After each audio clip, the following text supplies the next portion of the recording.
everyone, and welcome to the inaugural episode of the Epicenter.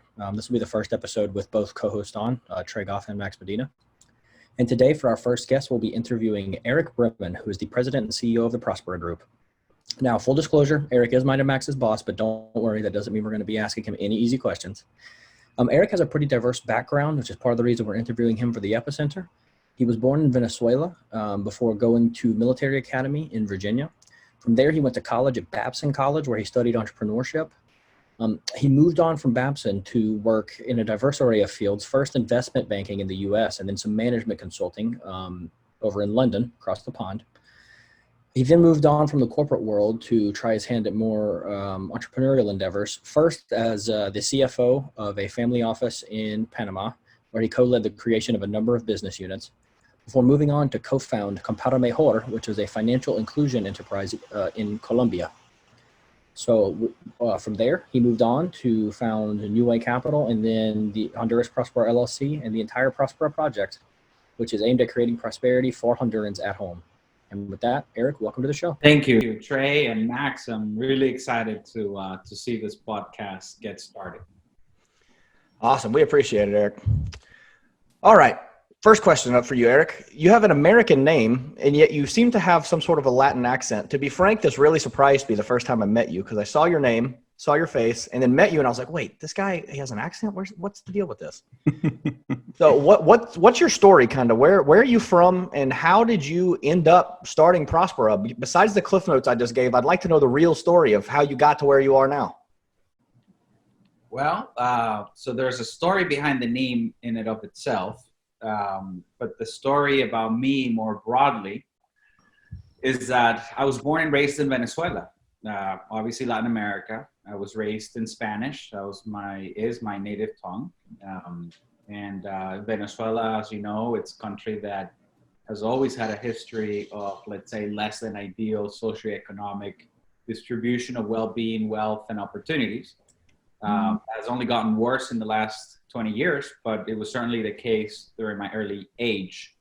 And unavoidably, or fortunately, however you want to look at it, it shaped my outlook about the way the world works and what's its injustices and its opportunities. And that created a foundation of sorts through which I started to, see the rest of my life and what I wanted to do. And one of the things that I felt very compelled and pulled to want to do is make a difference. Have a world around me that was primarily and predominantly filled with flourishing, happiness, love, well-being, and material resources. With regards to the name, I was born with my father's last name, or I was given my father's last name, which is in fact Briseño.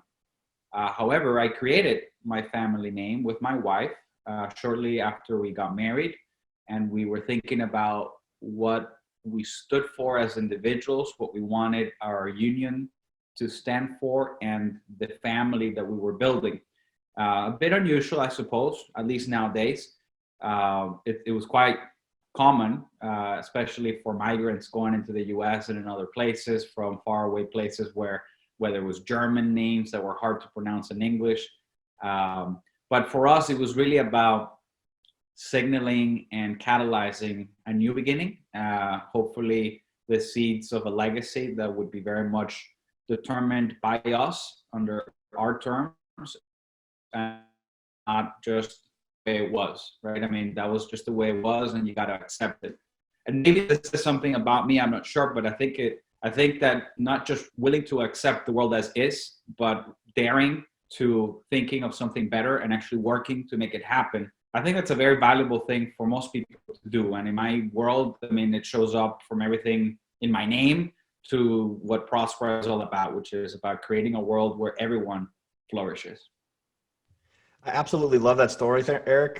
Thank you. And it is maybe the most emblematic thing of your personality and kind of your mental models of the world that I've ever heard, because you, more than anyone else I know, having spent a lot of time with you, seem to both enjoy and revel in coming up with like new solutions and new creative pathways to solve problems that I would have never in a million years thought of. So I love it. That did generate a follow-up question for me, though. Feel free to not share this if you want, but what's your family crest? Surely if you made a name, you have a cool family crest.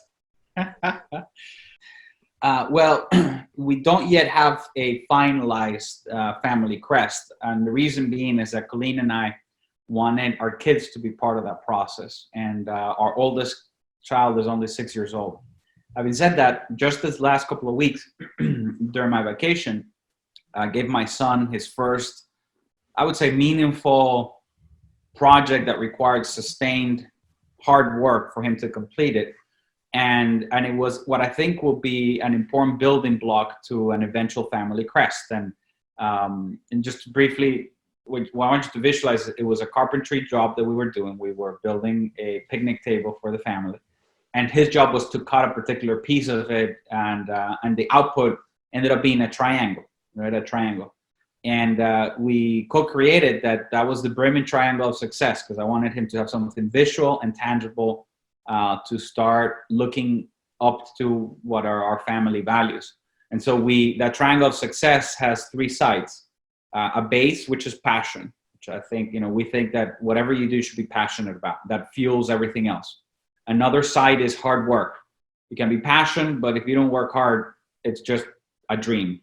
And the third side is perseverance. It's not about short sprints of hard work. It's about sustained hard work, again, fueled by passion. Triangle has three corners, and they all point to a focused, sharp point. And that's very emblematic of, personally, what I'm realizing is most important in life, which is focus. And focus appears 3 times. So it's like really important. It's, yes, passion, focus, hard work, focus, perseverance, focus. And then on the backside of the triangle, it's discipline, thought, and action, because underneath all this, and it's not necessarily visible to the outside, you got to have discipline, thought, and action. Otherwise, you might be directing your passion and hard work and perseverance at something that's just kind of sporadic and not well directed. And on the surface, there's love, because in the end, if you do it with love, almost everything else finds its proper place. So I think this is going to be an important building block, maybe of a family crest. I'm not sure, but certainly part of what my son and I have begun to co-create for our family going forward. Definitely. Awesome. I think that one of the things that you and I share a lot is the importance of love and how the love can change the world. And thinking about that, one of the things that I was very impressed when I met you is about your leadership and your dreams. One of the things that you share from the beginning of the things, and one of the things that you had in your thoughts from a long time ago, is why is poverty in the world? So I would like to ask you, is Próspera a solution for poverty, or what is Próspera in your own words? Yes. Well, I think the name kind of gives it away. As I mentioned earlier, I was born and raised in Venezuela, where poverty was all around me. And I did start thinking about the problem of poverty, and therefore trying to find a solution to poverty. And I sort of at some point realized that I was asking the wrong question. I was trying to solve the wrong problem. Not that poverty is not something to be accepted. It isn't, but it is also something that has kind of always been the human condition for thousands of years, until relatively recently, measured by hundreds of years. And what changed was that as a civilized society, humans started to create institutions and standards which lay foundations that enable coordinated action across discrete groups, sometimes locally based, sometimes across the world, but that ultimately enable the generation of prosperity, material wealth, right? By inventing, creating, exchanging value for value. And so all those things is actually what solves poverty, but not by thinking about how do you get rid of poverty, but rather how do you catalyze prosperity?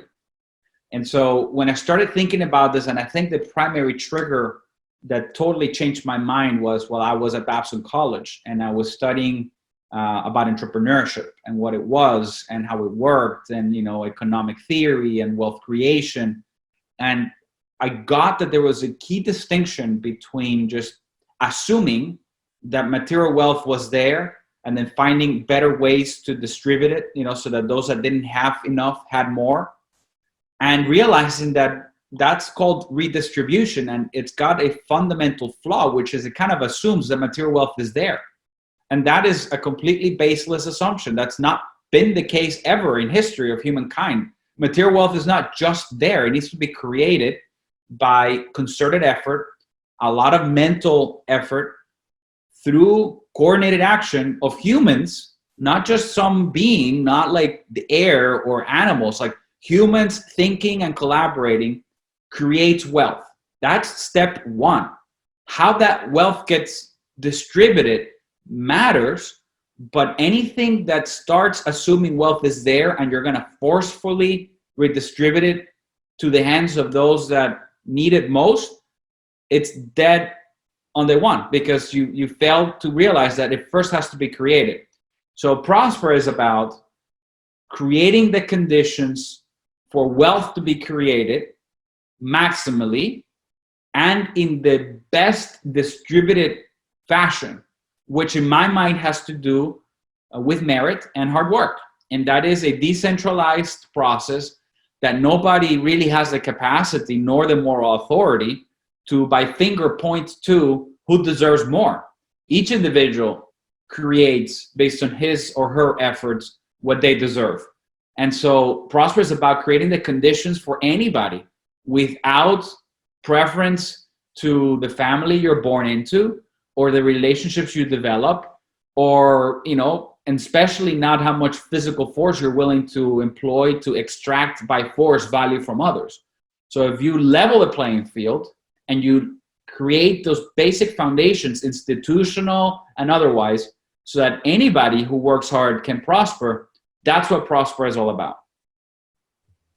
I will shamelessly admit it is answers like that make me so excited to work with you, Erick. However, oftentimes we've heard many people in the past, especially in recent decades, who make similar noises, who talk about similar things, build these grand, ornate castles in the sky, and fail along the way to remember that the whole purpose was to also try to build buildings on the ground and to actually have a tangible, meaningful impact on the lived experience of real humans.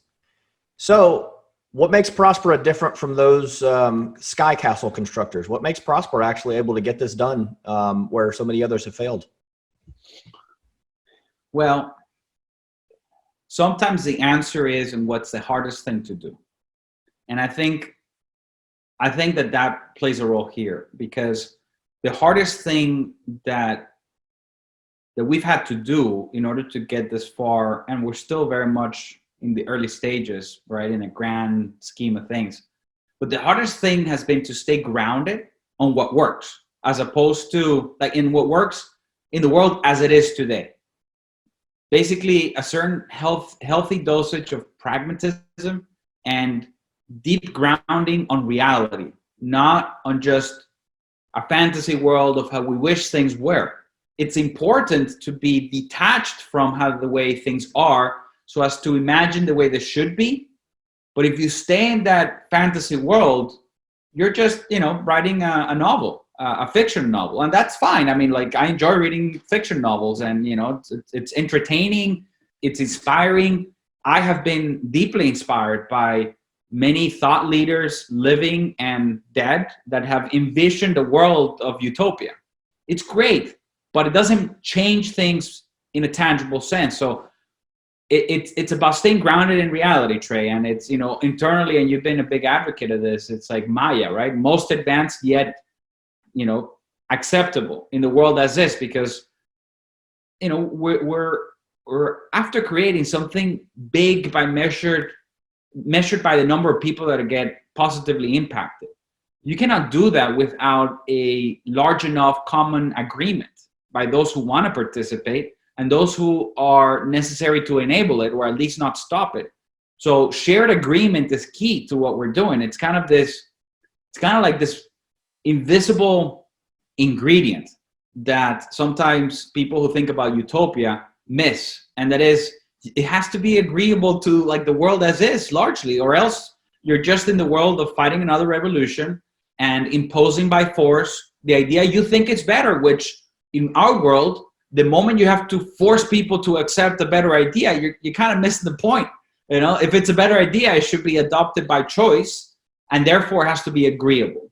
And, and so anyways, that's why we use Maya as an organizing principle to test just how far we should push, because we do want progress. We are very progressive in that way. We want progress, but up until the point where it's still acceptable. Beyond that, we're just in the world of fantasy. So I would say that's probably single-handedly the hardest thing we've had to do, because obviously it's exciting to think of a world unlimited and not restricted by reality. It's hard to do, but it's the most essential thing to do. I love it, Eric. I love it, as you well know. That made me realize a fairly important follow-up question that may seem obvious, but we haven't actually gotten to, which is, what the heck is Próspera and what are we building? And I don't mean it in the more esoteric sense that Max asked it earlier, but like, we've talked a lot about prosperity and institutions already and creating wealth and alleviating poverty and whatever. How are we actually doing that? What are we doing? Are we building a town? Are we creating a jobs program? Are we funding businesses and subsidizing businesses to move to Honduras? Like, what the heck are we? Well, so it's an innovative business model. Okay, first of all, Honduras Próspera LLC is a legal entity, first and foremost. It is a for-profit legal entity with shareholders, investors, employees, stakeholders. So in a way, that's what it is. But what is special about it, it's unique business model, which in our white paper we have discussed, and we believe it's an innovative, kind of created for the first time business model, which we refer to as a socio-economic development enterprise. Okay, and in a way, it's a for-profit enterprise which seeks to generate wealth for itself and its shareholders directly as a result of maximizing generalized prosperity within a given targeted territory. Okay, so this is very important. Notice how I said generalized prosperity, okay, versus a transactional business model where I'll sell you a widget, you pay for that widget, and then, my revenues are higher than the aggregate cost and expenses. That model, which is great, it's the traditional corporate enterprise model, has one flaw, which is it rewards the externalization of certain costs, okay? And that's where a lot of the issues with, let's say pollution or anyways, a lot of these evils that people generally associate with capitalism comes from a slight flaw of sorts, which is you are rewarded by externalizing certain costs. And I don't know that that's like a fundamental flaw that you can never fix. I don't think the answer is to, move away from shareholder capitalism or to somehow come up with a whole different model. No, it's just the way it is. But what was missing, I think it's the business model we have invented and created, which is one that has the opposite incentive. Still, however, in a for-profit approach, because that is how you more powerfully align both the principled and moral incentives of people to do good things generally, and that's phenomenal, and it's a very powerful motivator, but combined it with the material desire and need to generate wealth and accumulate wealth, right? And so in this case, you combine the two in a perfectly aligned structure. So a socioeconomic development enterprise, as Próspera is structured to be, seeking to generalize prosperity as its mechanism by which to generate and internalize wealth, manifests itself in the world as creating spaces, physical spaces, where the maximum number of human beings can be maximally flourishing, right? And over time, based on everything that we know about how humans have evolved, that is likely to end up looking like a city, okay? Why? Because cities seem to, as I said, be the thing that, or the societal structure that humans as a being find most optimal to exchange ideas, to exchange values. And it makes sense. I mean, there is an economy of scale value. There is a network effect value from more people being closer together. Like the way you create wealth is by ideas being perfected and then implemented in reality. And all that benefits from coordination, which in turn benefits from proximity, which in turn benefits from, construction costs being low, which benefits from high density. I mean, like it has evolved naturally. But it's important to distinguish, because a lot of efforts out there are like, okay, we're building a city. Well, it's, a city will emerge. But to say you're building a city, it's like to focus on the hardware. We're creating centers of prosperity, okay? And in order for that to exist, it needs a physical reality, hardware, if you will, and software, like the rules and the institutions, right? Those two things are essential.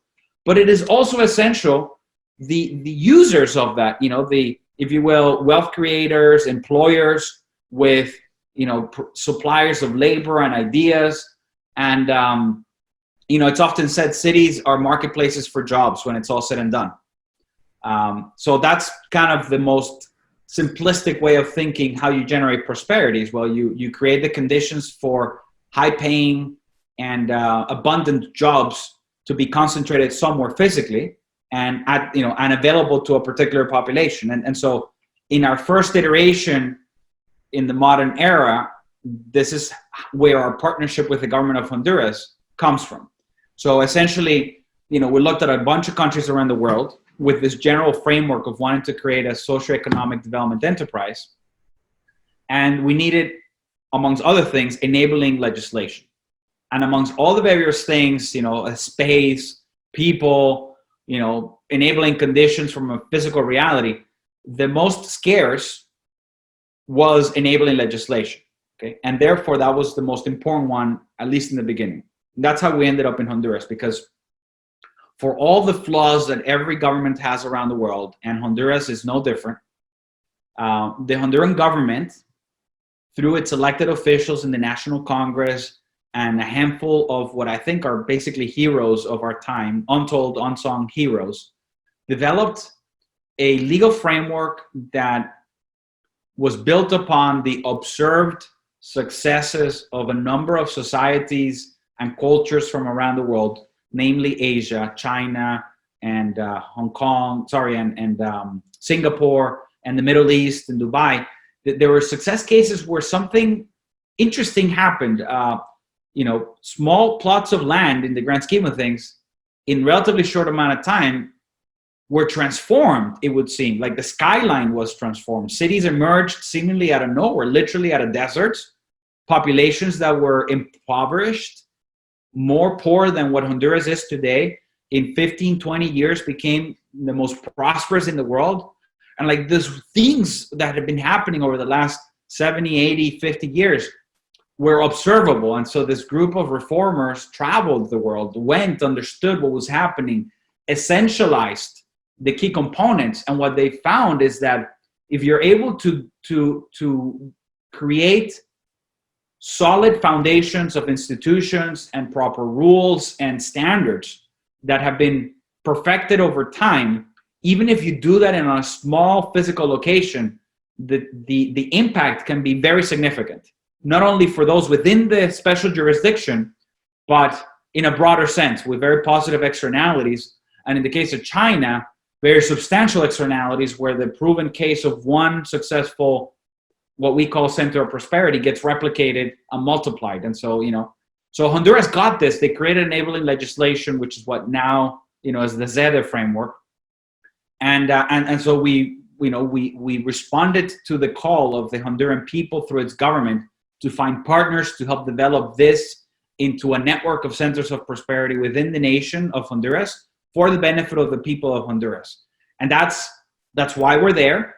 We are actively employed at building the physical reality, the first stages of the physical reality of the first center of prosperity, after having spent 3 years developing the intangible dimensions of the institutions that establish and protect human rights, property rights, that enable a clear, fair, and familiar legal environment through a Honduran adoption of international common law, where disputes can be resolved fairly and expeditiously, etc. Right? So all that intangible, let's call it software, has taken quite a while to do and curate, and I think it's best in world. At least that's what third-party experts like Ernst & Young say when they've analyzed this as an external party. And now we're starting to build a physical reality, like the basic buildings, while we are actively onboarding the two sides of the critical marketplace for jobs to be created, employers and employees. And so as I sit here now, there are employers engaged in active pursuit of Honduran employees to be set up within our jurisdiction. And that is the kernel of the first phase of what we hope will not only evolve into a very successful center in its own right on the island of Roatan, but equally important, the first of a number of these centers around the country. The second one planned for a much bigger city on the mainland of La Ceiba, which together we hope will replicate the effect that Hong Kong had for its people, and then how it inspired a replication on the mainland through Shenzhen, and then from there to the rest of the mainland. So that's a long answer, apologize, but that's basically exactly what we're engaged upon right now. Thank you for that, Eric. That was made it much more clear exactly what it is we're up to. And just to give some meat to the bones of some of the examples you just gave there. Shenzhen, China, for example, was the first special economic zone China created in 1979. And when it was first created, Shenzhen was nothing more than a sleepy little fishing village of roughly 300,000 people, a per capita annual income of less than $500. I think it was like $250 if I remember correctly. And it became a special economic zone, a hub of prosperity, similar to what we are building in Honduras. Fast forward to 2015, not even 30 years later, 20, 25 years later. And Shenzhen is one of the most prosperous places, not just in China, but in the world. At the same time that the population grew from 300,000 to 12.5 million, Shenzhen's per capita personal income jumped from roughly $250 a year to over $46,000. That sort of explosion of both population and prosperity is just an absolutely wonderful and beautiful concept for and kind of image for innovation and human prosperity around the world. And it has made Shenzhen the Silicon Valley of the East. And it has made Shenzhen the place where over 80% of the world's electronics hardware are manufactured and produced. And it has made Shenzhen the place with the most startups per capita of anywhere in East Asia, second only to Singapore. So I just wanted to put some meat on the bones of some of the examples that Eric was giving here. Sure, and just let me add a layer of something that's almost unbelievable, that the analogous comparison between Hong Kong, Shenzhen, and Roatan and La Ceiba. The island of Hong Kong is 32 square miles. And the island of Hong Kong is 31 square miles. The island of Roatan is 32 square miles. Okay. The island of Hong Kong had a British, it was a British colony. The island of Roatan was a British colony. Okay. Shenzhen had 300,000 residents when it, before it had its first special economic zone. La Ceiba has about 300,000 residents. Shenzhen was across the water from Hong Kong. La Ceiba is across the water from Hong Kong, right? With proximity for trade to be enabled. These are somewhat superficial comparisons, but they actually matter a lot because proximity and initially significant enough population matter. And so what we're looking to replicate is that Roatan is very well positioned to, like Hong Kong, be more of a service economy, okay? It's got an international airport. It's got predominantly an English-speaking population.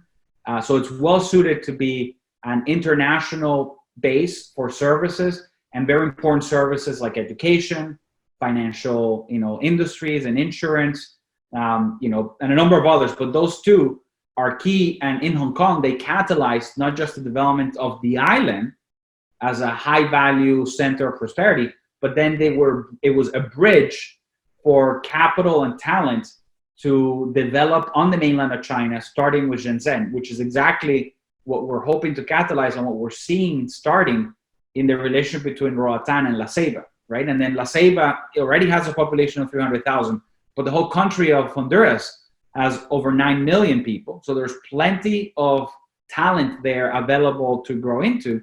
And what's very sad in some ways, but a huge opportunity in another way, is that every single year, at least 100,000, and by some measures last year in the aggregate in the Northern Triangle, almost 600,000 individual human beings migrate out of Honduras in pursuit of a better life, which if they survive the trip, and most of them fortunately do, and make it into a better governed jurisdiction like the United States, those people within a year and a half to 2 years are multiplying the level of income that they're able to generate by a factor of 10. It's the highest increase in a delta basis from any other country in the region, the Northern Triangle in particular. So it's very exciting in a way, because while those people are leaving right now out of desperation, they could instead relocate within their same country,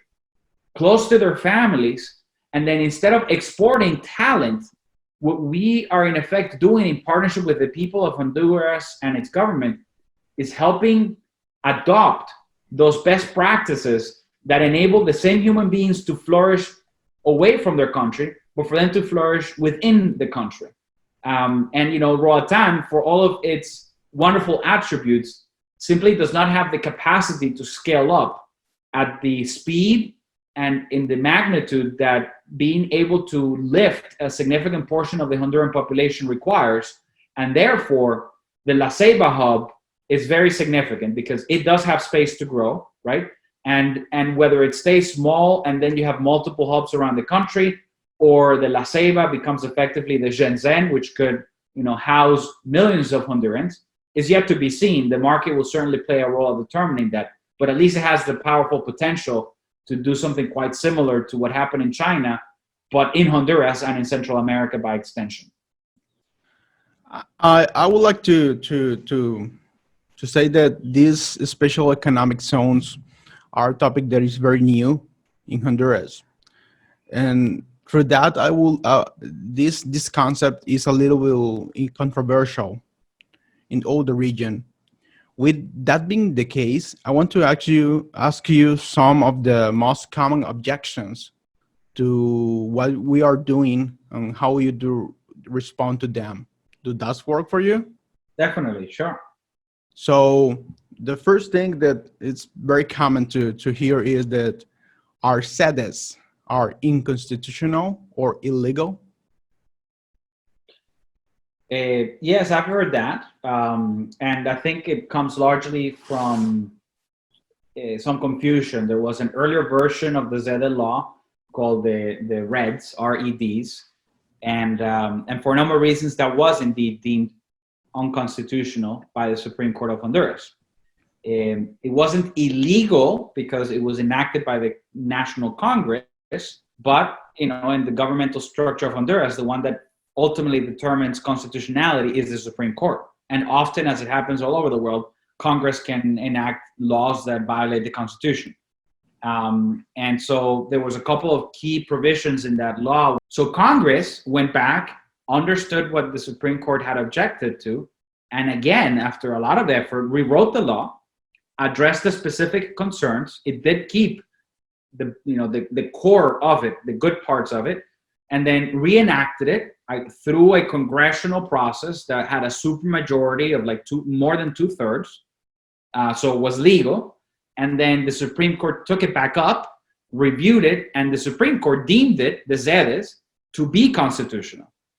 So a lot of the confusion comes from an earlier version of something that was similar, deemed unconstitutional, but this second law addressed all those concerns and the ultimate arbiter in Honduras as to whether a law is or isn't constitutional is the Supreme Court, and it pronounced itself saying that it was constitutional. So I think that that's a bit of a misunderstanding.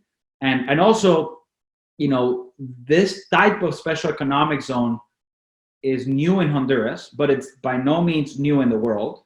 Okay, and in Honduras itself, there have been other forms of special economic zones, right? For decades, the so-called maquilas. This is an evolution, a positive evolution of maquilas, because it goes to expand the way in which this reform methodology creates better conditions for all involved, not just business, but for residents, by ensuring that human rights are instituted and protected. But beyond the already evolution within Honduras, these types of special economic zones, which started more like maquilas and have evolved to be more like zedes, with things like Shenzhen, for instance, have been around for over 30 years. There's over 5,000 special economic zones around the world. And the very notable examples that are the closest thing to zedes that have been very successful. Dubai is another great example of it. So it's not controversial in an aggregate sense. It's not an experiment. It won't work in Honduras. To some extent, must ask itself, if other people around the world can flourish, why can't Hondurans flourish as well, right? Because that would be the only concern, that it's worked elsewhere. The Chinese, the Singaporeans, the Dubais have been able to live very, very well within these and flourish beyond their dreams. I think Hondurans have absolutely the capacity to do the same. In fact, I'm convinced that they have a higher capacity for a number of reasons, and the data shows it. So I don't think it's really a risky endeavor nor an experiment. Is building upon what is already proven to work elsewhere. I would just add one quick historical note there that's interesting, then I'll let Max ask you some more questions, which is actually Honduras had some of the first special economic zones in all of Central America. In 1976, Honduras created these EPZs, these export processing zones. It was the first country in the Western Hemisphere that I am aware of that actually created a special economic zone. So Honduras has a lineage of being the first mover on these things and of doing them well. And Honduras, most people have a negative perception about Honduras. And part of it is well-founded. I mean, the way in which the sensationalist media plays its role certainly doesn't help. Bad news sells better than good news. However, Honduras has been a pioneer in a number of dimensions. And its people are phenomenal people, both qualitatively and quantitatively. Honduras is an innovator, is a world leader, and Hondurans ought to be proud of that, not scared by it, not feel it's controversial, but actually take pride on the fact that out of a bunch of things that Honduras is known for, the thing that is not that well celebrated is that it has been a global pioneer, a leader, a thought leader, in coming up with mechanisms that, when implemented, have actually yielded great results. So it's said that the most significant innovations often come when necessity meets opportunity or enlightenment. And so Honduras, for all of its needs, given poverty and all those negatives, actually has a very conducive environment for these types of innovations to be implemented. And I think that we're going to look back as early as 10, 15, 20 years and realize that Honduras has catapulted itself from being last in the region to being the first in a number of indices that people care much about, including material wealth, but not only material wealth. I think happiness, environmental sustainability, human rights, new ideas, innovations, patents per capita. I mean, I think that in the region, South America, they're going to go to be amongst the top, if not the top country, if we do this right. And I'm very bullish about it. Yes, come back to the questions. I would like to ask about indigenous people. Will Próspera harm indigenous people? Will their land be stolen to form a prosperity hub? Absolutely not. One of the organizing principles of the charter for the Zede that we proposed to the government of Honduras is very specific with regards to what land can qualify to be part of the Próspera platform. One of the core conditions is that it is private, voluntarily acquired, okay, and where all parties affected are consenting into the matter. So if there are any residents, even though the landowner might be happy to join the ZEDE, if they're actual residents, they have to be consulted and they have to agree to join. And this isn't just a matter of the ZEDE charter. Part of it is legally imposed, but we're very explicitly committed to and legally bound by now a standard of only voluntary transactions are legitimate in how we see the world. And this applies not just for Indigenous people, but it applies especially with Indigenous people. This applies for everything we do. We want only voluntary exchanges of value for value. That's an organizing principle, which I think it's at the foundation of a civilized society, broadly speaking, because the alternative to voluntary exchanges of value for value is the use of brute force or the threat through coercion, protests or things of that nature. And that's just not very, legitimate. And there was another part to your question. Sorry, could you remind me? You said about Indigenous rights, and then about land. Their land be stolen? Okay, no. So they're not going to be stolen, obviously, but with Indigenous. So there's a broader sense here about Indigenous people and their rights and their aspirations, which is all around the world.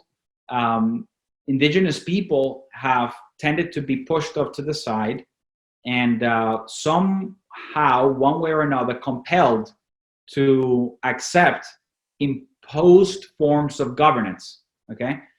Because again, a group of people think that that's better, democracy or otherwise, right?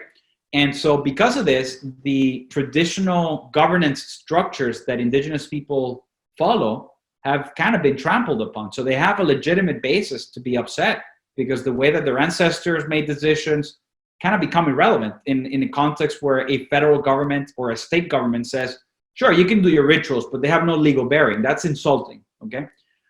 We've looked at this, and what we've actually found after consulting experts is that in Honduras in particular, the ZEDE regime, absent Próspera, but especially the way Próspera is set up, presents probably a once-in-a-lifetime opportunity for Indigenous people to use that legal tool so as to create a governance platform that gives them the highest level of legal recognition possible, and to some extent in the world, based on some international experts, for them to create legally that their historical and cultural ways of making decisions is not just a ritual, it's the legal way in which decisions are made. And that is something that is often not at all talked about, right? ZEDEs are actually a godsend to Indigenous people if they were to use the tool to create an Indigenous people ZEDE. In Honduras, the Garifuna people in particular have been historically most oppressed, and that's, a historical reality, and they are the Indigenous peoples that are usually most verbal about the injustices that they are experiencing or fear experiencing. Well, that is the community that could benefit the most, because their cultural heritage is very unique, and they have no other tool by which to actually have formal and very significant, because it's constitutionally grounded and protected by international treaty, to have a form of legal protection that protects them against the government of Honduras, as well as international investors and everybody else. So once we realized this, we incorporated into the Próspera platform a mechanism by which, through the creation of districts within the Próspera ZEDE, we could, if the Garifuna people wanted to, and we would be more than happy to, create a district within the Próspera framework so that they have, let's say, a starter version of a ZEDE with minimal friction, and that afterwards they could upgrade it to a full, completely autonomous ZEDE. Of course, they don't have to go through Próspera. We would just be happy to support them. They could go and pursue a ZEDE in their own right from the very beginning. It's not an easy process. It took us 3 years plus, but hey, we were the first, So it was always going to be hardest the first time. The second time will be a lot easier, but it doesn't mean it's going to be quote unquote easy. But, let it be known here, not only as a general framework, I believe ZEDEs are a great opportunity, not a threat, a great opportunity for the indigenous peoples of Honduras and the Garifuna people in particular. But Próspera stands ready and able and very happy to, if invited, help the Garifuna people stand up their own, finally, legal recognition for their rights for however their community wants to make their decisions. Now, if Próspera is to be involved, it is imperative, though, that this is done in the same spirit that I described earlier, meaning through voluntary participation of all the parties involved. We wouldn't want to support an imposition of any structure, ours or theirs, upon people that don't want it. So as long as there's a community that does in fact want it, we would be front of line, ready and able to support. Got it. I think that's a great statement. How about the coral reef? Will Próspera harm the coral reef around the Bay Island?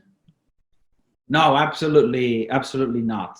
Not only is there, so let me back up. It makes no sense, given our business model, for that to make sense for us to even allow, much less to pursue it, right? I mean, the idea of pursuing destruction of the natural environment for the sake of it, it's first of all, it ought to be dismissed. I mean, there's no framework in which that ever makes sense in our worldview. But in particular, given the business model of Próspera, where it's seeking to generate generalized prosperity, and it is doing so by attracting, Honduran talent and foreign talent. In a place like Roatan, one of the distinguished features and something that makes it unique is precisely its coral reef. So I could tell you how much I care about it from just a appreciation of beauty, respect of nature, and I do, and our team does as well. But from a pure business sense perspective, it's like shooting the goose that lays the golden egg. It's one of those things, and Honduras and Roatan has many, but it's one of the most distinguished features that makes Roatan an extremely special place in the world. So absolutely, we have the incentive to do everything we can to protect it, and more than protect it, to nurture it, to nurture it, to expand it, to help its biodiversity. If there is a lamentation, is that the ZEDE framework is limited in some ways where it only applies on land. So we actually, the ZEDE itself doesn't have any actual jurisdiction over the coral reef itself. And so the ability for it to direct the very significant international expertise and access to capital to directly contribute to the preservation and nurturing of the coral reef is currently limited by the way the legal framework works, which is not to say that Próspera is not doing everything possible to, at a minimum, prevent harm. One of the very first legal standards that the Próspera ZEDE adopted, it's called the Coral Reef Protection Statutes, and this is a matter of public record. If you go to the pzgps.hn website, which is the official gazette of the Próspera ZEDE, you will see that one of the very first legal rules that it adopted was that no activity that would hurt or could reasonably be expected to hurt the coral reef was allowed. So by default, anything that actually hurts or could reasonably hurt the coral reefs is disallowed from happening within the physical jurisdiction, land, as private as it is, land within the ZEDE jurisdiction. So, I think actions speak louder than words. And the most important action that the ZEDE could have taken is, to take a rule action, and it has. And then on top of it, it's in active pursuit of forming a committee amongst local and international experts on the subject of coral reefs. And, the ZEDE is an active work for that. And, there's some work to be done, but it's the bare beginning of this endeavor. So I think not only are we not going to destroy it, we're working actively to nurture it, because I think it's a huge and very valuable asset on all dimensions for what we're seeking to do. Yeah. And one of the final questions that I have for you is, what about charter city, or how we know it in Honduras, ciudades modelo? In terms of governance, What do you think about this? What are the difference, or is Próspera ciudad modelo? Let me first say that I don't think that there is an agreed upon definition even of what that is, right? I mean, I think that when people hear ciudad modelo, they have a concept of what it is, which is not generally agreed upon, okay? I think that what is generally meant is like a company town, right? That is imposed upon people and where people have no say. I think that's what they mean by it, right? And that moreover, it's kind of like a country within a country where no Honduran laws apply, where human rights are not respected, and where the only thing that matters is kind of like the profit motive of the company that is quote unquote running the city. I think that's what people mean, or at least conceptualize when they think of ciudad modelo. And I'm speaking mostly in the Honduran context, okay? I could be wrong about that, but since there's no like central definition, that's my best understanding based on the concerns that people legitimately have about ciudades modelo, how they are understood. And so within that framework of what is understood for a ciudad modelo, resoundingly, we're not a ciudad modelo. I mean, resoundingly, we're not a ciudad modelo. I said earlier that what we're seeking to do is create centers for prosperity, okay? And that the most basic approach for people to be prosperous is to have access to jobs that they love doing and get, paid for well. And so what we're looking to create ultimately is a jobs market, right? A bunch of jobs that need to be filled by Hondurans primarily. And as I said earlier, it so happens that like, it's not us, the way humans everywhere in the world, including Honduras, where there's the highest concentration of jobs are physical spaces that most people describe as cities. They don't have to be cities in like a New York style or how you have it in your background, Trey, Dubai. It's just like, it's a fairly urbanized space with higher density than its surroundings. But the reason is that that's how ideas flow. So is this eventually going to end up looking like a city in that regard? Again, not what Trey has in the background, but something more like, at least in the context of Roatan, a beautifully integrated with nature, more highly urbanized area so that the environmental impact is minimized, then yes, I think over time, this will evolve to be something that most people identify as a city. What is being done in La Ceiba will start off as something more than what people identify as a business park, right? With warehouses and factories and then housing around it. Whereas Roatan is more of a service hub, so they're going to be office spaces and what have you. But the modelo component of it, given the definition I think exists, could not be farther from what we're doing. And here's why in a number of dimensions. First of all, to the point of this is a country within a country and Honduran law is ignored or not followed. Absolutely not. The whole Zeder framework is Honduran law. The Honduran constitution must be respected. The Zede is a creation of the National Congress of Honduras. That's the definition of whether it's Honduran law. And then to the idea that because you're doing certain things differently within the physical boundaries of what is to be a Zede, that means that it's not Honduras. It's ridiculous. There's multiple departments in Honduras, and there are multiple municipalities in Honduras.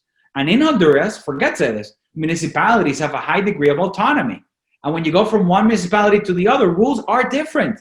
Does it mean that they're not part of Honduras? Of course not. It just means that they're adopting a different legal condition. What you pay in Tegucigalpa versus San Pedro versus Roatan for building permits or car licenses is different, right? The way that they impose all sorts of standards is different. So different does not mean that you're not part of Honduras. Therefore, just because the Zedes have the ability to be different in some dimensions doesn't automatically mean that they're not Honduras. The degree to which they're different and the ways in which they're different, moreover, has only been possible because of the Honduran Constitution, the National Congress, and has had to be approved through the processes that the National Congress is established, which includes an oversight committee called CAMP, made up primarily of Hondurans, where foreigners are only effectively advisors.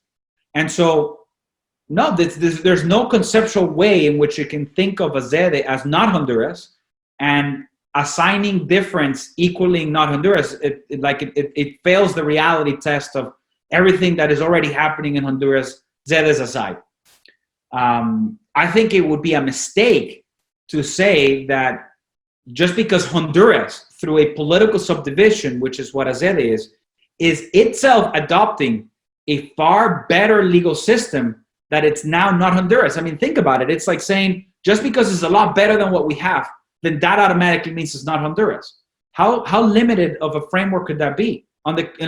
It basically says that in order for it to be Honduras, it has to be less advanced. What? Makes no sense. Anybody making that argument should wonder, what are you actually saying? That if it's that much better, then it cannot be Honduras? I profoundly reject that mental model. But as a matter of technical reality, it is very clearly part of Honduras, and it's very clearly part of the Honduras legal system. Okay? So that's one point, and I think it's probably the most important point. The other points probably revolve in the Ciudad Modelo context of, do residents have a say, right? Is this imposed upon people with stolen land? And the answer there, again, is absolutely not. First and foremost, what we are doing as Próspera, again, and I can only speak to what Próspera is doing, although some things will apply by law to all Zedes, okay? But this for sure applies to Próspera. What we're doing is we're starting on greenfield sites, and what that means is that they're empty and there are no residents, okay? There's no development on those sites.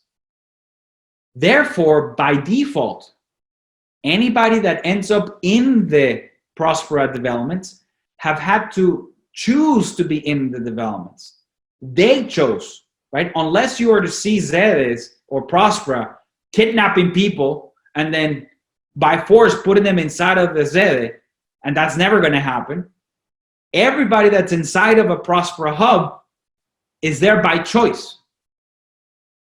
It is there by choice. So from the beginning, they chose to be there. Now, the Zed is following all of the international best practices of transparency. It's publishing in its gazette. And moreover, which is very different than when you cross into another municipality. Let me give you an example. If you go to Tegucigalpa, automatically, from San Pedro, you are required to follow the laws that the municipality of Tegucigalpa has decided. Just because you physically moved into that jurisdiction. You didn't sign a piece of paper that says, I hereby acknowledge the rules of the municipality of Tegucigalpa and accept that they are imposed upon me. No, it is a standard accepted principle, erroneously in my opinion, that just by physically being inside of that territory, you are now bound morally and legally by those rules, even though they are completely different in some regards than the rules of San Pedro. For the Zede, it could be said that if you choose to enter that separate legal jurisdiction, you are likewise accepting by default the fact that those different rules of that effectively municipality also apply to you. But the Zede regime requires a far higher standard of ensuring that you are concurring and agreeing to those standards. And this is probably the highest standard worldwide, which is in order to legally enter, you are required, and certainly if you have the intent of being a resident, you are required to physically sign an agreement of coexistence, it's called on the law, un acuerdo de coexistencia, which spells out the key things that are unique, right, compared to, say, the municipality of Roatán or of Tegucigalpa or San Pedro, right? You basically have to proactively, not just show up physically, which is already enough, according to any standard in the world. You have to take a step further and you have to sign a contract that says, I understand and I consent to these rules and standards. Okay, so that's level 2. Not only are you physically choosing to be there, but if you're going to do this legally, you have to sign a contract that says you consent. Now, if you do that illegally, you're not only violating the Honduran law, you're also violating private property, because all of this is being done so far in private property. But as if that were not enough, okay? As if that were not enough. The third layer as to why it's not the case that what we're doing is an imposition is that residents have the ability to elect representatives as if they were in a municipality that sit on the decision-making body, the senior-most decision-making body within the special jurisdiction that is called a sede and operates very similar to a municipality. Okay. Now, it is unique and slightly different that if you are to equate a sede like a municipality, and the Constitution says they are very similar, in a municipality you have the municipal corporation with a board, right? The council, if you will, and those are all elected. In a sede, in the Próspera sede, okay, because this is in fact an innovation that Próspera brought to the table, which is not explicit in the law. And it is a huge upgrade in compliance with international treaties that indicate that a best practice of governance is to have representation of those that are being governed. Okay, so Próspera created in partnership with the Honduran government, and again following all the procedures for it to be legal, a requirement that is not just one individual that by the law is called the technical secretary, that there's a whole board, a municipal corporation equivalent council, the majority of which effectively get elected by the residents. So not only do residents have to physically take action to be inside, not only do they sign a contract, but then they get to elect representatives that sit on the decision-making body, which is called the Sede Council, the Próspera Sede Council, to continuously look out for their interests. So they entered, they agreed, and then they have standing representation. So for all those reasons, as if I think it is a resounding misunderstanding or malicious intent to create an unreality that Próspera Sede is a ciudad modelo as it's understood in Honduras, which is largely negative. I think it's quite the contrary. It's an example of how governments should work, which is by clear and express consent of the governed. All right, that's not the way most governments work.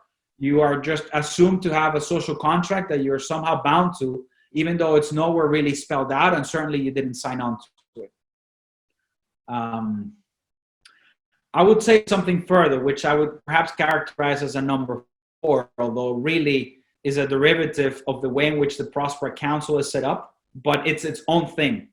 Within the Próspera Sede, residents, aside from council action, have the ability to unilaterally veto any decision that the Sede Council comes up with. Okay? Automatically. It has to be a majority of the residents, but anything the council comes up with, and remember, the majority of the council is already elected by the residents, but we know that elected officials are not immune from corruption and are not immune from making bad decisions, even if they're not corrupt. So if the council makes a decision or imposes a law that the majority of the population doesn't like or doesn't want, it is the supreme, the sovereign, if you will, decision maker by virtue of having the power to veto any decision the council makes. You don't have that in the rest of Honduras. It's not easy for the rest of Honduras, in part because it's much larger and complex, for the residents to say, you know what, we don't like this criminal code that the national government just imposed. And you know this, Max, it's very controversial to a number of people in the community. All they're given is the consultation, and it's kind of like whether you like it or not, if the National Congress decides, then it is now henceforth imposed. And what is being controversial about the criminal code, of course, is that many people allege that Congress is kind of passing a law to protect itself through immunity from acts of corruption. Well, in the Sede, that would likely not fly, because the residents would say, oh no, you're not going to pass an immunity rule that exempts you from best practices. So actually, the first 3 things are powerful enough. This 4th thing, I think, seals the deal beyond any questions, that within the Sede framework that Próspera has created, this is by far world-class and more pro-residents, more pro-human rights, more pro-representation of the people than anything else that's in Honduras, and I venture to say out in the world. Thanks so much for that answer, Eric. That was very thorough, and I think it covered most of the points. However, one of the original concerns with the Ciudad Modelos concept back when Paul Romer was involved way back in like 2009, 2010, was about foreign government interference in Honduran national affairs or foreign interference generally in Honduran sovereignty. How do you think that, if at all, that applies to Próspera, and what do you say to that allegation as it relates to ZEDEs generally? Yes. I would say it's a legitimate concern, and it is true that on the original charter cities concept that Paul Romer eloquently presented in a TED Talk, I believe 2009, unfortunately, in retrospect, his formula was about a country adopting the laws of another country within a specific geographic location and effectively delegating the management of that territory to a foreign government, okay? And obviously that sounded and felt very much like colonialism to a lot of people. Knowing what Paul Romer stands for and his lifelong fight for advancing human prosperity, I know that that's not what he actually intended, okay? It was more about being an expedited way to get there. I mean, like there's some countries that have legal systems that seem to work better under certain conditions. So if you wanted to very quote unquote quickly adopt already existing proven rules and effectively hire a proven management team, then one way to do it is to just adopt the rules of a particular country and ask that particular country to manage the city. It wasn't done to promote colonialism. It was just done to get there faster. But obviously that has a number of flaws associated with it, not the least of which the optics are horrible. And people don't want to be governed by a foreign government. They have their own government. And so what we have done and what Honduras realized, especially in its second iteration or the new ZEDE law, is that it's not adopting a foreign government's rules, much less delegating government to another country. It's developed its own, Honduras, right? And Próspera played a role at advising and recommending and helping research international best practices. But it was the government of Honduras, through enabling legislation and then the enacted procedures, it was Honduras that adopted a Honduran version of international common law. The common law that the Próspera ZEDE has adopted is a Honduran version of international common law. And that's very important. And Paul Romer was correct. It would have been a lot easier to just copy existing, laws. But it failed at a political and, PR and whatever dimension. And that's part of the reason why it took us and the government of Honduras 3 years, 3 years and 8 digits worth of investment, okay, to create a effectively new legal system that is Honduran, although it builds upon international best practices.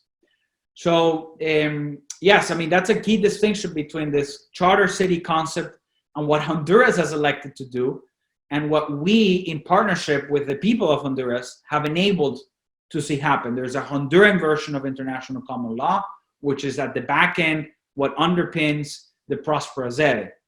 Other ZEDEs could very easily choose to adopt this, Honduran version of international common law, which for the Próspera ZEDE has been called the Roatan Common Law Code, right? Because Roatan is Honduran in the end.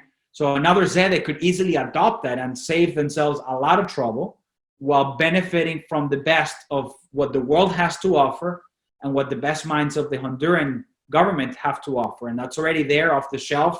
There's no fee for it. They can just adopt it. It's open source and it leverages the ULEX system that Professor Tom W. Bell created as a starting level, and then it powerfully builds upon it in collaboration with the Honduran government. Awesome. Thanks so much, Eric. That I think you really hit the hard points there. So moving on from the harder questions, I'm going to toss you a few more softballs really quickly, and then we'll be done. First, what do you think in your mind will have to be true in, let's say, 30 years, in 2050, for you to have considered Próspera and this entire project as having been completely and entirely successful? Well,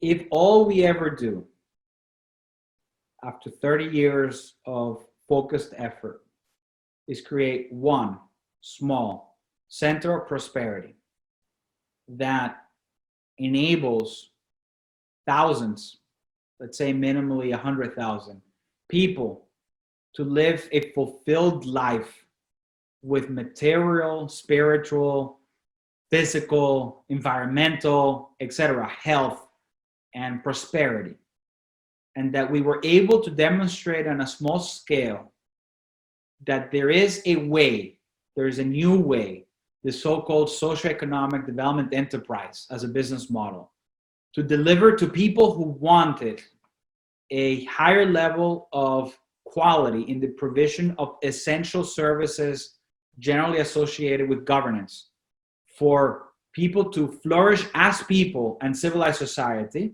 and that unquestionably, those people are far better off than they otherwise would have been, and that it's a win for all involved. If all we do is do that in one location with a relatively small population, I think we would have unquestionably altered a paradigm. We would have pierced through a limiting paradigm which holds back the world, which says that the only way to provide these core services is in a very specific way, which is a heck of a lot better than was before with feudalism and what have you, but that it's far limited compared to what we can do and what Próspera is seeking to pioneer around, and demonstrates it can be done a hell of a lot better. If that's all we do, I know we would have succeeded beyond our capacity to imagine, because this has been true of other seemingly insignificant episodes in history in which limiting paradigms have been pierced, whether it was the Battle of Trenton in the American Revolution or the first flight of the Wright brothers in Kitty Hawk. Okay, there have been moments in time when things that seemed to be insignificant changed everything henceforth. And I believe that if nothing else, that's what we will achieve. And we are well on our way to get there. However, I believe that that's like the bare minimum, which is almost assured to happen, because we as a team are so committed to this. The world so desperately needs it. And all of the conditions are so perfectly aligned where it's almost inevitable. And in reality, nothing is in history, right? I mean, it takes sometimes few people, but it does take a dedicated, focused effort by at least some few people. But it is almost assured to happen. And candidly, if it doesn't happen in Honduras, it will happen somewhere else. That I know for sure. However, I'm convinced that so much more is possible. So much more than we can imagine. I believe that in the next 5 to 10 years, a minimum of 5 new prosperity hubs will be started somewhere in the world. I believe at least 2 or 3 will happen in Honduras, and I aspire to see at least 1 or 2 get initiated somewhere else in the world. Likely in the Caribbean and Central America, just because there's a geographic proximity, and there's a lot of reasons as to why geographic proximity across, similar hubs will benefit. And regardless of whether that's true or not in the next 5 to 10 years, within 30 years, I'm pretty confident that at least 10, if not 50 of these hubs will emerge throughout the world. And it's not necessarily done by Próspera. I think that once the model is proven, given the business model where there is a profit motive to get this done and get it done right, that this is going to very likely become replicated and copied by other groups. And it will be flattering, but most importantly, it's the most powerful way for this to reach the highest number of people around the world, okay? And so whether it's Próspera or other groups, and I hope it's a group of other groups, this will be replicated throughout the world. And it's very reasonable to expect that at least 50 of these will be in existence throughout the world in the next 50 years. And I think that I'm significantly underestimating this, because given the rule of exponential growth, and the degree to which the current system is so deeply broken, and the amount of untapped potential in people around the world, Honduras being a prime example, that's just waiting to be unleashed. Just like, people desperately need and want a space in which they can be themselves, pursue their dreams, achieve for their own self, not because they have a grant or they get an aid or because they fight through oppression or coercion to get things they want. No, that's not what people want. What people really want is an opportunity to flourish, okay? They need it and they want it. It's part of what it is to be humans. Since there's such a pent up demand for it, I think it's just like, there's a wall of retention and a massive dam of untapped potential that is the water behind it. And what's happening is that it's cracking. Everybody sees it. Everybody knows it. Everybody knows the systems around the world are starting to fail. Not many people can put words to it, but everybody feels it. You see it in the United States, whether it's Black Lives Matter or any other form of similar disgruntled manifestation. The system is cracking, okay? And Próspera is that moment when water starts to pierce through, okay? It actually pierces through, and everybody realizes that there's another way. And just as it happens with dams that are about to break, you got a little bit starting to pierce through, and you don't know how long it'll take for the next part to crack, but sure as hell it's coming. And then that starts to grow exponentially, and the whole thing falls and tumbles. And I don't think that what will happen is as drastic as that. I don't think that, the current world order will topple and, governments as we know them will cease to exist. I don't think it's that dramatic. I think that what will happen is that governments will realize there's a far better way for them to do what they're there to do, which is to provide prosperity for their people. And the paradigm of working through public-private partnerships that has worked very well in the realm of building infrastructure, for example, can be adopted in the realm of providing services, which are essential for people to prosper. And I think inside of that is not a disruption. It's actually a rapid evolution. It's an evolution that we are proud to contextualize as such, right? And this is part of what you asked me in the very beginning. What is it about us that I think is unique and has enabled us to make so much progress, even though much is more to do? Is we're looking for win-all partnerships, okay? To make the world as it exists become better. Innovating where it needs to be innovated, but not by destroying, creating. And I think that the way you do that in the world as it exists is by creating a new way of a public-private partnership that brings the best of everything that we know together. Public sector, private sector, individuals, corporations, entrepreneurs, employees, the environment, human rights, all of it together, right? In a new form of what it is to be prosperous and what we call prosperity hubs. Thank you, Erick. I look forward to the day when you and I can sit on the beach drinking pina coladas while our children run around in this hub of prosperity and know that we've made it. So that's very inspiring for me. All right. One final question for you, and then we'll break, Erick. And I will shamelessly admit I stole this straight from Tim Ferriss's podcast, but I think it. Before you go there, Trey, I know you meant this in the best of ways, and this is not a ding on you at all. Often people use the analogy of, I look forward to a day when I'm at the beach drinking pina colada, and that is obviously, it implies a certain degree of success.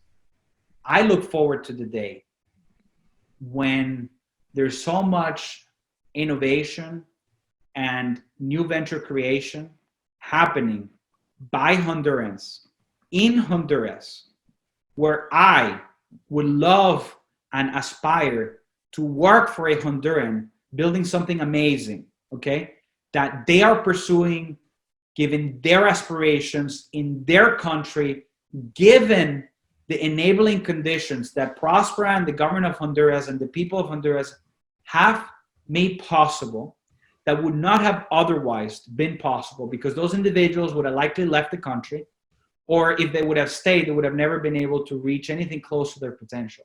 That's the day I look forward to when I say, gee, you know what, if I wasn't doing Próspera, I would want to work for this Honduran that is native and is doing it in his country. That is what to me looks like, to know that what we're seeking to do has been done, for what it's worth.